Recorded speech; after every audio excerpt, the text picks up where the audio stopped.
Well, good afternoon, everyone. Thank you for joining us today. TechSoc is pleased to host the third and final webinar in our teledentistry e-learning series entitled Cracking Texas Teledentistry Legislation, presented by Ms. Amber Levatos. On behalf of the coalition, we would like to thank Mouthwatch for sponsoring Ms. Levatos, so we are able to share this important information through this teledentistry e-learning series. This is a time for grassroots advocacy, and we encourage you to contact your state senators and representatives and follow TechSoc on Facebook, Twitter, or LinkedIn, and check out our legislative page for current status updates under advocacy on the TechSoc website at www.techsoc.org. I'm pleased to introduce today's presenter, who has worked tirelessly towards gaining teledentistry in Texas. Ms. Levatos is the Clinical Director of Dental Services at Tamagua Healthcare Ministries, a nonprofit medical and dental clinic, and adjunct assistant professor at the University of the Texas School of Dentistry at Houston. She serves as governmental affairs consultant for Mouthwatch and speaks on teledentistry, abuse, public health, special needs, and human trafficking. Please join me in welcoming Ms. Amber Levatos. Thanks, Beth. I'm super excited to be joining y'all on my lunch hour today. So excuse the scrubs. I had patients this morning. I'll have patients this afternoon. But I'm excited that we have some teledentistry legislation and something to talk about so that hopefully we can get some legislation passed and help increase access to care for our patients. So I'll put my disclosures. So I am the dental director at a nonprofit dental clinic. We provide affordable and comprehensive dental care to low-income and uninsured individuals. So teledentistry for us would be really impactful, especially for the rural areas that we serve. I'm a key opinion leader for Crestor OB and NSK, and I'm the government affairs consultant for Mouthwatch. So Mouthwatch is sponsoring this course, but I do not mention their products in this presentation, but it's something that you can be aware of. I am not their employee, but they do reimburse me for support me for providing these courses. And I am assistant clinical professor at UT School of Dentistry at Houston. So what are we going to learn today? Today, we're going to talk about legislation. We're going to analyze it. We're going to describe it. We're going to be able to evaluate how it applies. Now, this legislation is like 20 plus pages each. Okay, and I went through and I compared each of them together. So we're not going to go through 40 pages of legislation. I just pulled out what I felt was significant for us, parts that you would want to know, things that I think are maybe concerning or important language. And then I pulled out things that, I didn't include things like, well, you need to have good care. Well, obviously, right, we need to provide good care. But I included things that hopefully will help you decide where you are on this legislation and what you want to support or what might be concerning to you. So I'm going to give you a backstory of how this all started. Beth and I have been working on teledentistry for years and years and years. So back when we wanted to pursue teledentistry in Texas, and you don't need legislation in your state to participate in teledentistry. Teledentistry is just the modality of how you provide care. So if you're in a state that doesn't have teledentistry legislation, that's okay. But then you need to look at, are there things in your language or in your rules that say that you can't participate in teledentistry? And that's what happened with us. So we contacted the state dental board, and the lawyer at that time sent us to this rule, which states that in Texas, a dentist exam has to be both visual and tactile. Well, a virtual exam is not tactile, right? So then we could not do exams using teledentistry. And that was disappointing. But teledentistry is not just exams. It is also consultations or referrals. It could just assist a patient in providing next steps. So if a patient sends you an image of a tooth and they're just like, do I need to come in or not? Am I emergent? You could provide them some feedback. But then last year, the Texas State Dental Board came out and said that we in Texas cannot do any form of telecommunication in dentistry. So that includes a consultation and providing patients with next steps if they're sending you an image or referring somebody electronically. They said, no, you can't do that.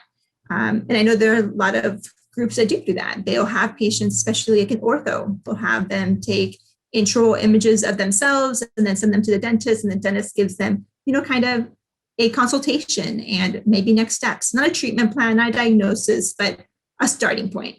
We can't do that here in Texas. This Texas State Dental Board could have decided to change those rules, but they did not. And so that's kind of where we are with this legislation. This legislation, if passed, would require the State Dental Board to make changes, amendments to our rules, so that we can participate in teledentistry. Okay, so we have 3 bills currently. There's the Senate Bill 488, which I won't talk about, but it is super similar, if not identical, to House Bill 2056. I did read them both, but I didn't read them I didn't cross-examine every single line about them. They seem super similar. On the other hand, we have House Bill 1742, which is very different, or not very different, but significantly different from SB 488 and House Bill 2056. So I'll be comparing both House bills because the Senate bill and the House Bill 2056 are the same. I'll be comparing House Bill 2056 to House Bill 1742. Now, as Beth mentioned earlier, the Senate bill has been referred to the Senate Health and Human Services Committee, and this is important. This is significant. It's moving forward. And I'll talk to you later on next steps that you can do to help it move even further. And then House Bill 1742, which is by GERA, it's been referred to the House Public Health Committee. So that's what's important to know about that is that it looks then that it's further along than HB 2056, which is the companion, really the real companion to SB 488. So I would contact if 2056 is the bill that you will support, then I would contact your representative and tell them that, they need to start pushing this thing along. So we're going to really focus on comparing these 2 legislations. And they have a lot of similarities and there have a lot of things that are not the same. So something that's similar is they're both amending the telehealth legislation. So I want to say 2016 is when the Texas telehealth legislation passed. And so we have, now through COVID and 2020, most of you probably have done a telemedicine virtual exam. So that legislation was passed years ago. So they're taking that same legislation and now they're incorporating teledentistry and dentistry definitions into it. So that's not uncommon. There are a lot of legislation that do it this way in other states. Sometimes you'll have legislation where it's a standalone teledentistry bill, period.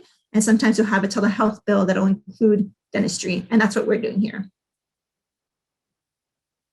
Okay, so it defines teledentistry. It says teledentistry dental services means a healthcare service delivered by a dentist or health professional acting under the delegation and supervision of a dentist and then acting within the scope of the dentist or oral health professional's license. This is important because I know that, increasing access to care is, I'm trying to change my thing so it doesn't block me. But so one of the concerns that I know that providers have is that they do not want this to be expanding scope. And it's not. And I know that was a confusion, especially with some representatives. So if you're talking to your representatives or senators, make it clear to them that this legislation isn't expanding scope, it's not changing anybody's scope. If there's something that you couldn't do before this legislation, you won't be able to do it now. So for hygienists, you couldn't do local anesthesia before this bill. You're not going to be able to do it after this bill. It doesn't change your scope. It is still allied healthcare professionals working under the supervision of dentists through their delegation. So the dentist still has to do the exam, still has the ultimate say.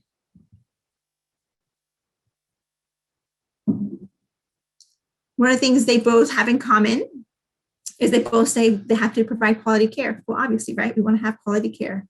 And they both have to implement, TSPJ has to implement rules so that we can prevent abuse and fraud. Also, that's common. Yes, absolutely.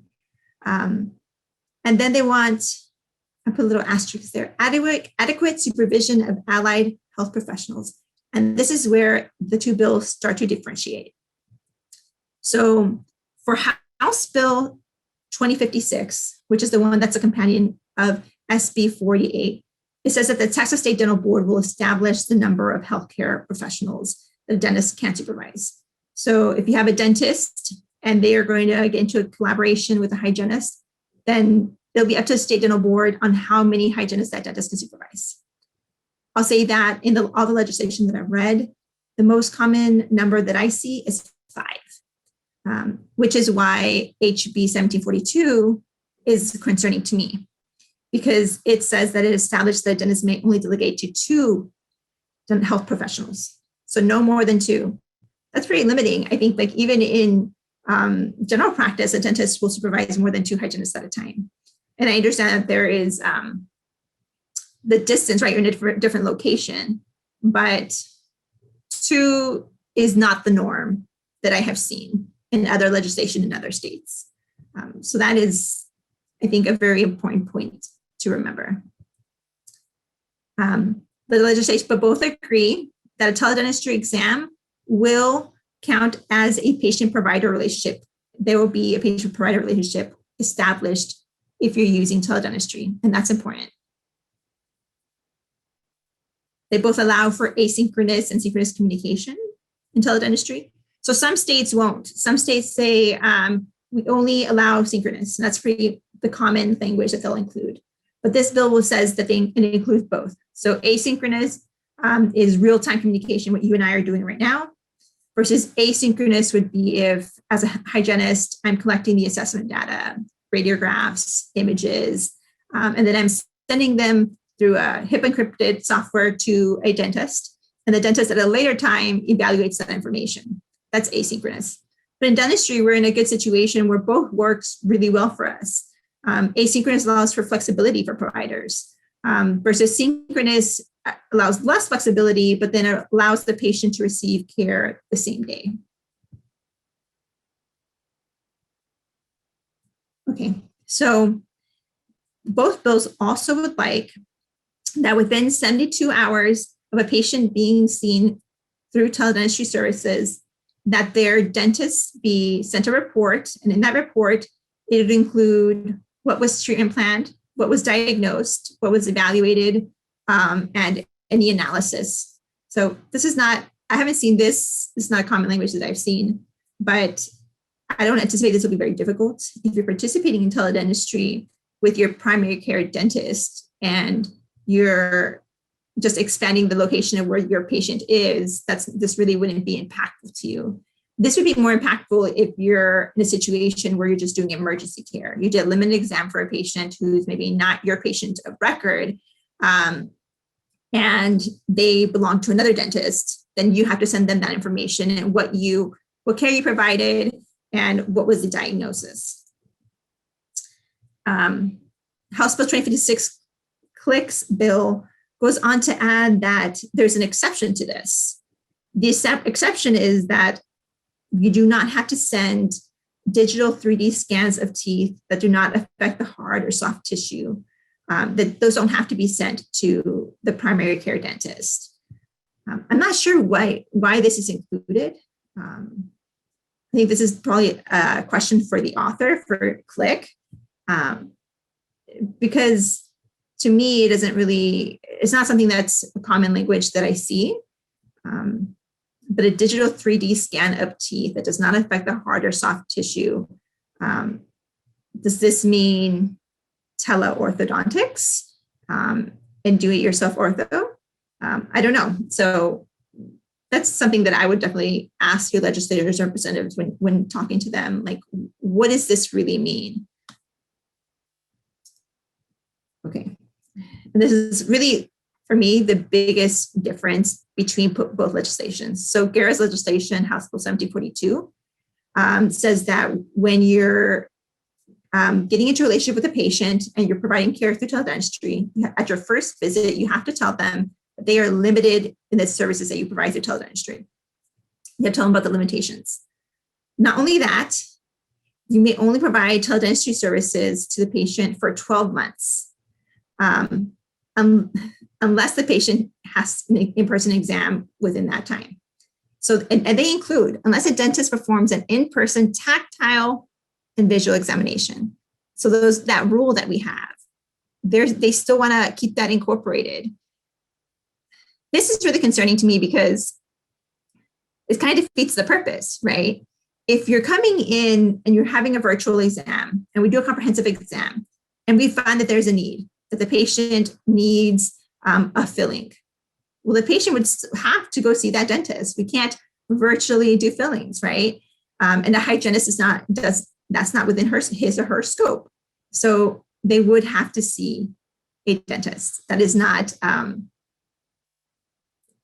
so it seems kind of redundant to include that in here, but also it's a barrier because if you have a patient who doesn't have a need, who lives in a rural area and are healthy and just need like their cleanings every 6 months, they wouldn't need an in-person exam because in teledentistry, you're providing the same care. It's not substandard care. It is the same care that you provided before.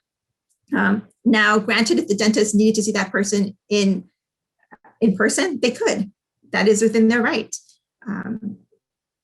But to require it for people, even if they don't need it, and they're still getting exams virtually, that's a barrier. So I don't particularly like that language. And I would say we know that this bill has been referred to public health. So if you got an opportunity to testify or contact your legislators, I would say this is something that I would want to remove and amend. I would not want to require the tactile visit every 12 months. The patient is going to see their dentist in person when they have a need. So they're going to see their dentist. It's not like they're never going to see their dentist. That is kind of defeats the purpose of teledentistry.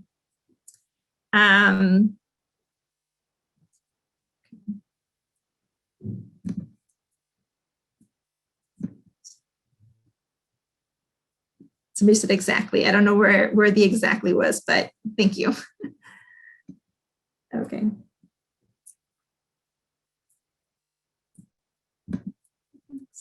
Okay. Other things that both legislations agree on, you have to be licensed in the state of Texas.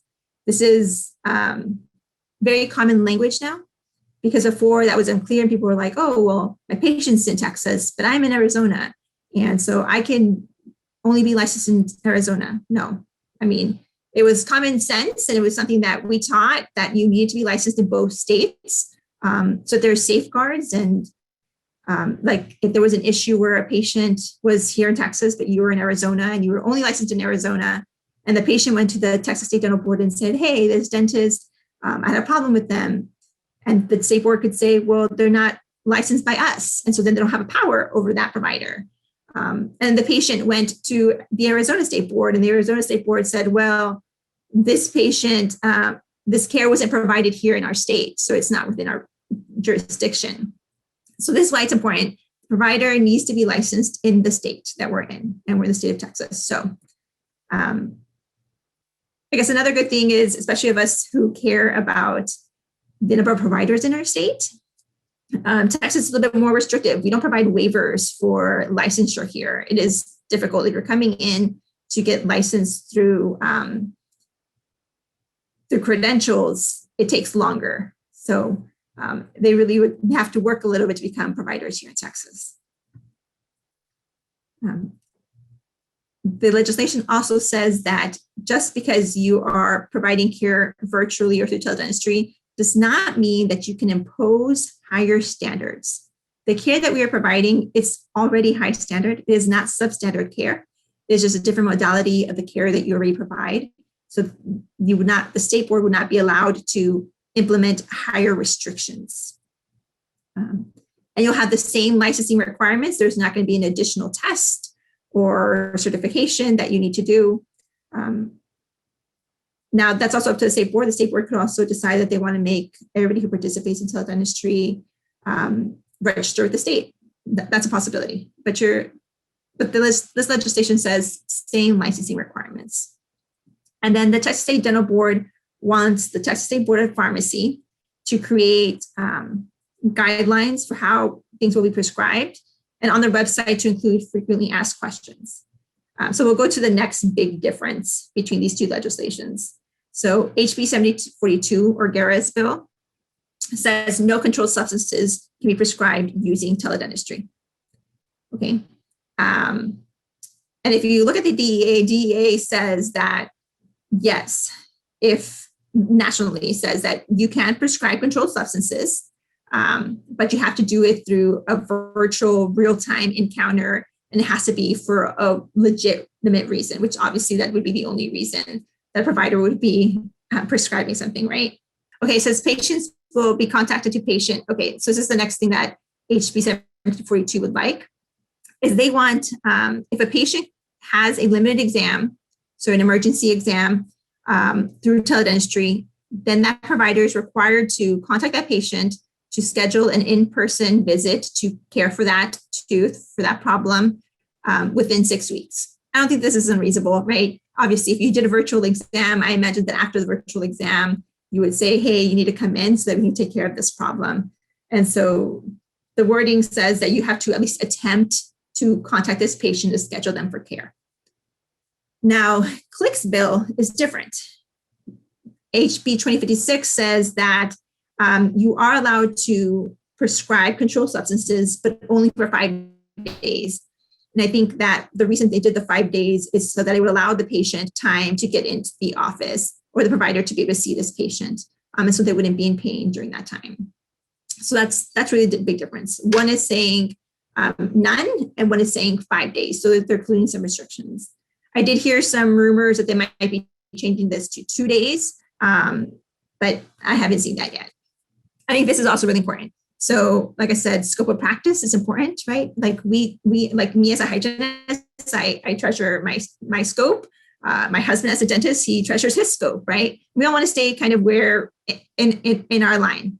So this legislation says that there are delegation restrictions. A dentist can only delegate to a dentist or a hygienist the removal of calculus. So for me as a hygienist, that makes me happy, because I wouldn't want an assistant removing calculus, right? That's not within their scope. It says only a hygienist or dentist can root plane, and only a hygienist or dentist can polish. So yes, so a hygienist or a dentist can do these things.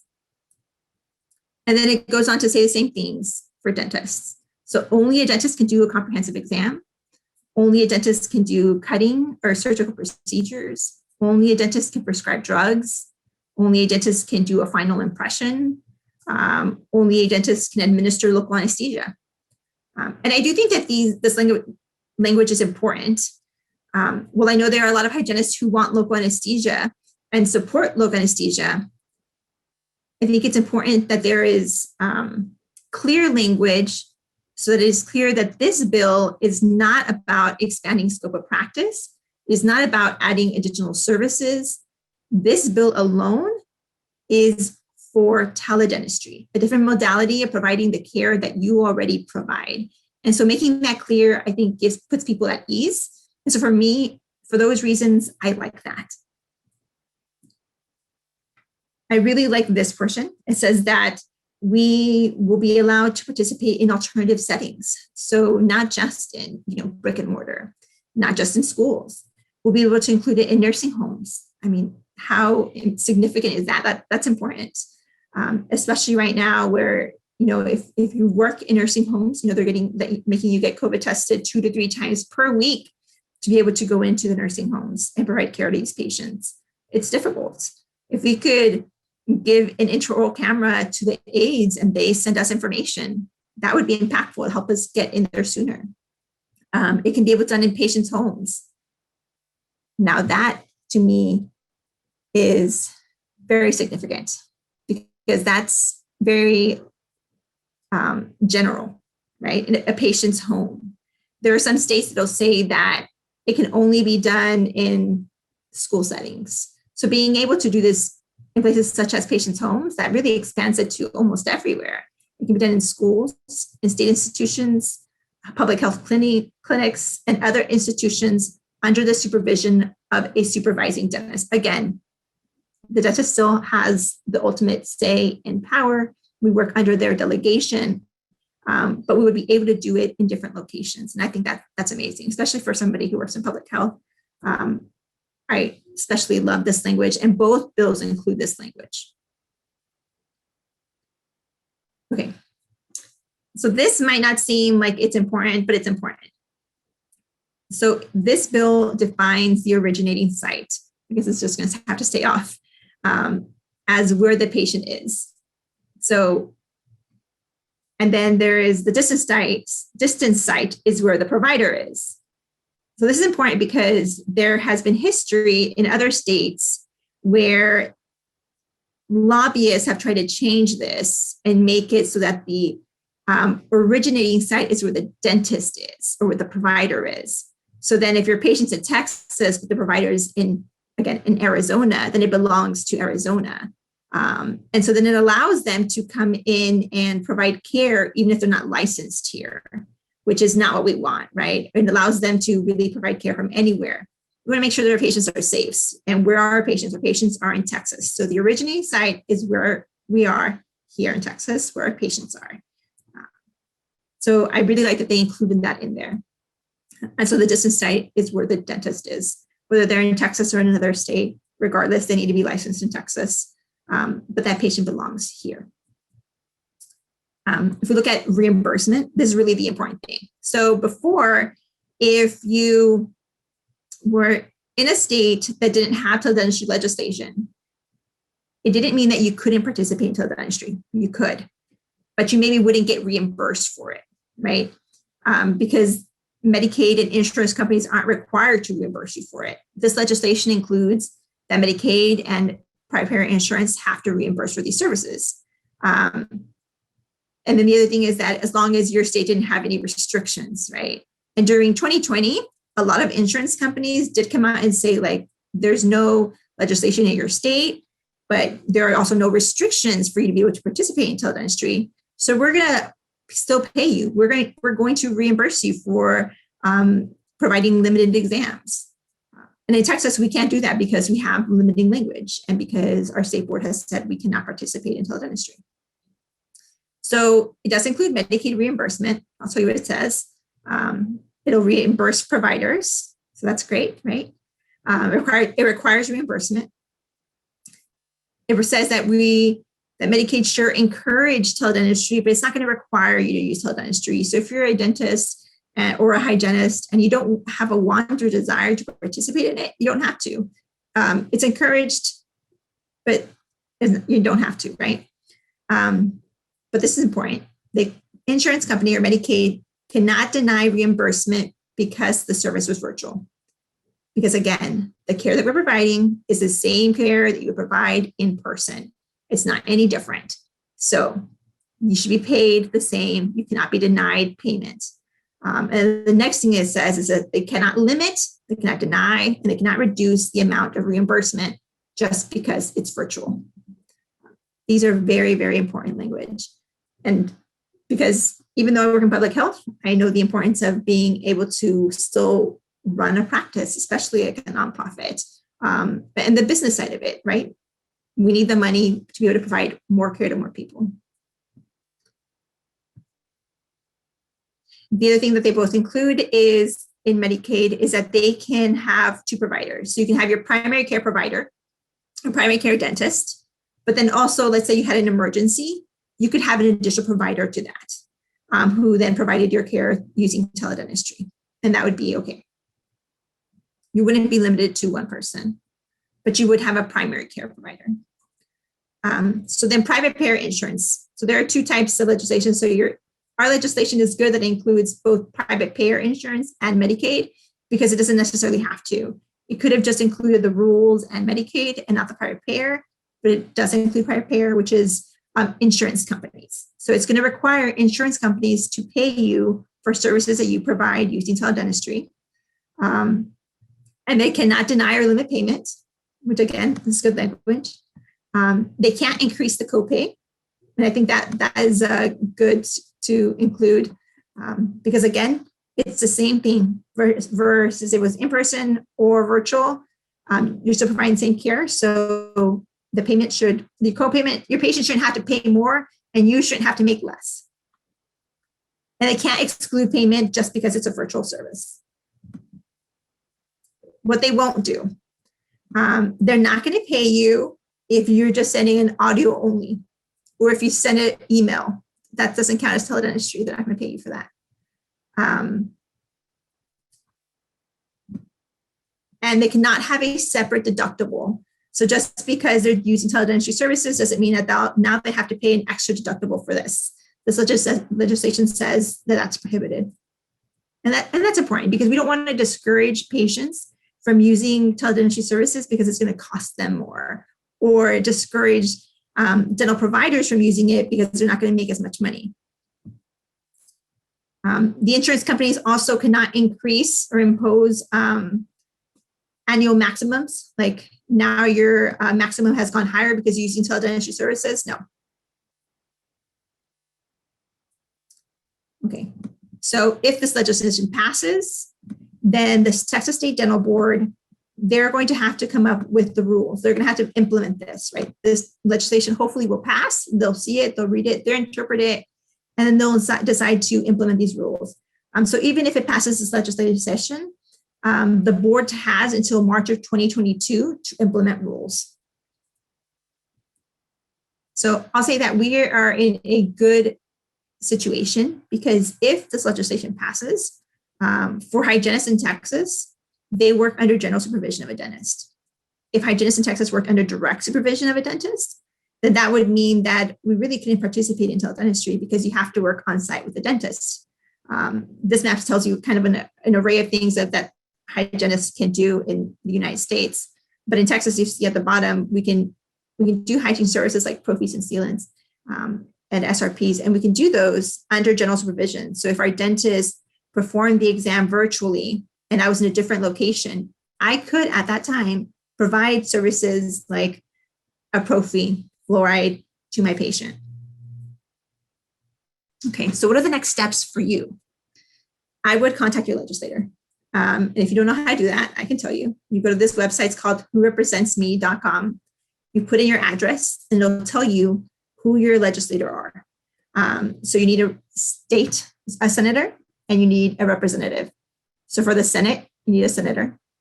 And there's a different bill for that one. And I would call them and tell them that you support SB 488, which is the only teledentistry bill in the Senate. You would also ask them to amend it if there was something that was of concern to you that you want changed. And then for the House, you would contact your representative and you would tell them, I support this bill over the other bill. And I ask you as your constituent to support it. And so what constituent means that you vote for them. So you live in their district. And a lot of times you shouldn't just call every single senator or every single representative. You want to contact those who are connected to you, who represent you, because they're the only ones who are going to listen. If you don't have any power over them, right, it comes down to the fact that you vote for them and you can vote them out. So you're telling them, I'm a constituent for you, and I would like you to support this bill. And then they're more likely to listen to you. They're even more likely to listen to you if you built a relationship over time. But if you haven't, that's okay. You could still, I would encourage you to email them or call them and let them know what your stance is, what your concerns are. And then I would tell other providers to also do the same thing because we need people our representatives need to know that this is something that we want. If they don't hear from us, they don't know that this is something that we want, and they're not going to work as hard for it. Now, I mentioned earlier that SB 488 has been referred to the Health and Human Services Committee. So I would contact your senator and I would tell them that you want them to vote out of committee SB 48. What I mean by vote out of it, it means that it can go out to the calendars committee, which is the next step. And the calendars committee will then decide if it will go for a vote on the Senate floor. And hopefully it does. But this is the first step. There will be a testimony at some point, a hearing for SB 48, and anybody can go and testify in support or in opposition. But if you're represented by any of these senators, you should definitely contact them, because they are the ones who serve on this committee. And so they're the ones that are going to be voting on whether it goes to the next step or not. They will be the ones to decide if it goes to calendars or not. So Colhurst, Perry, Blanco, Buckingham, Campbell, Hall, Miles, Powell, Sillinger, these people are the people that you should be contacting if you're a constituent for them. Miles is in Houston. So if any of my Houston people like Inner Houston, he's likely who represents you. So I would contact him. And express your concerns or oppositions, but hopefully you'll support it. Now, if I had it my way, and I'm not saying my way is the correct way, I would rather have language to include that would say that an in-person exam is required prior to clear aligners. I do strongly care about patient care, right? And make sure that patients are getting adequate care. And so I have a concern with do-it-yourself ortho. I think that patients still need to be under the supervision of a dentist, and that they need to have proper care. And I have had personal experience with patients who have shown up to my clinic who had do-it-yourself ortho and then had severe perio and mobile teeth.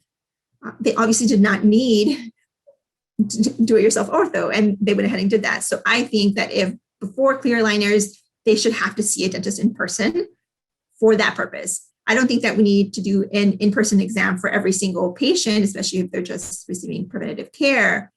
But for clear aligners, I do think that is important. Having that safeguard, I personally would really like to see that. Now, you can decide differently. You don't have to have the same opinions as me. The other thing that I would kind of like to see is for House Bill 2056, while I really like it, it does allow the Texas State Dental Board to determine how many providers a dentist can supervise. While I hope that they will be reasonable and do 5, because that's the norm, that's what most states do, they could, do 2 like the other bill, or they could do 1, or maybe they'll do 10. We don't know, right?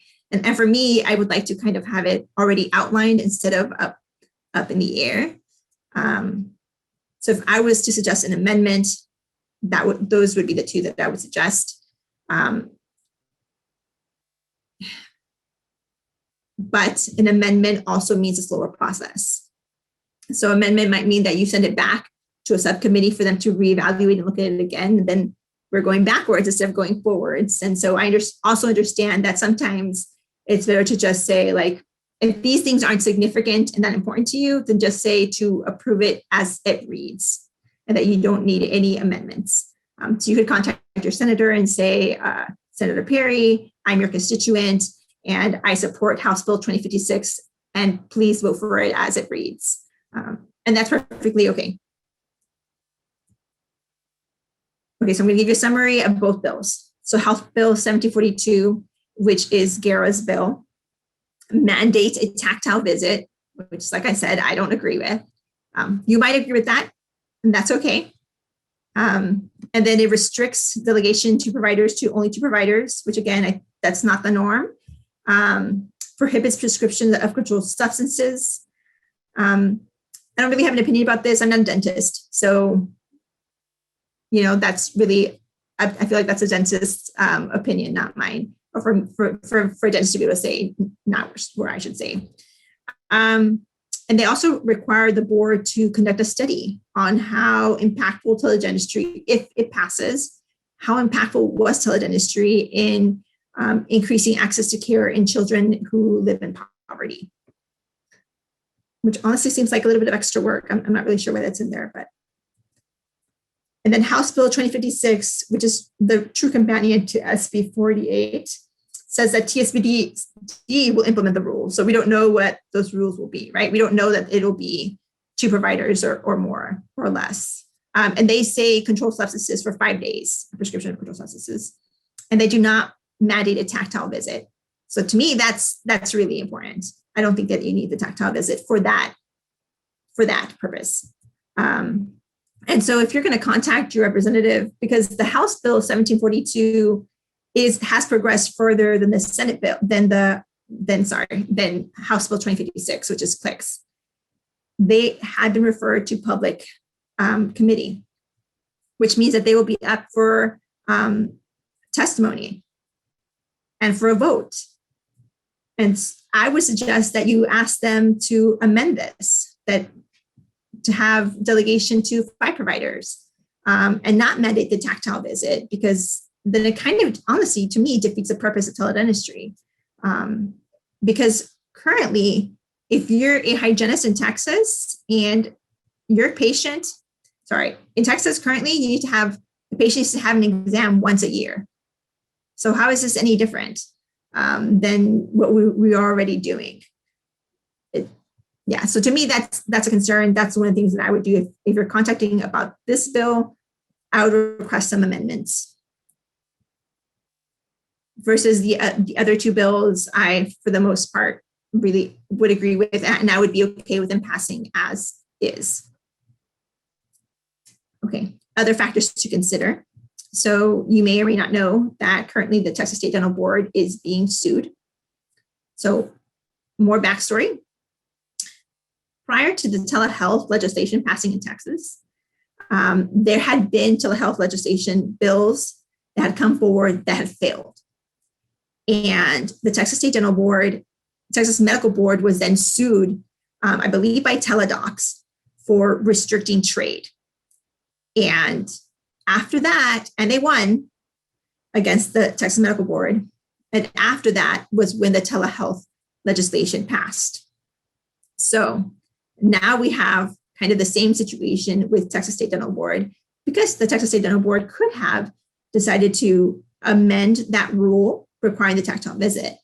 And they could have decided to not restrict all of teledentistry, and they didn't. So, and I don't know, I'm not on the Texas State Dental Board, so I just know what I read in here. There might be more to this, but the teledentists believe that they have a case, that their trade has been restricted. And so they have filed a lawsuit against the Texas State Dental Board. I don't know if this will help the legislation pass, but it did work for the medical telehealth legislation, so it might help. But it says a state licensing board cannot interfere with the right to earn a living in order to protect traditional entrenched practices from disruptive innovation, and teledentistry is no exception. One of the quote from their lawyer, from their legal counsel, says that the board is largely composed of practicing dentists, and its ban on teledentistry serves no public health or safety purpose. Instead, it protects traditional dental practices from emerging competitive technologies, because the Texas and U.S. constitutions protects the right to earn an honest living free of irrational governmental interferences. Teledentists and Dr. Moore are fighting back. So that'll be interesting to watch and see how that progresses. Okay, thank you. And thank you, Amber. Really, this was just such a timely, this whole e-learning series is just so timely, and we appreciate all the work that you're doing to move teledentistry in Texas for us. Well, thank you for having me. Oh, it's our pleasure. And I want to thank all of the attendees for joining us today.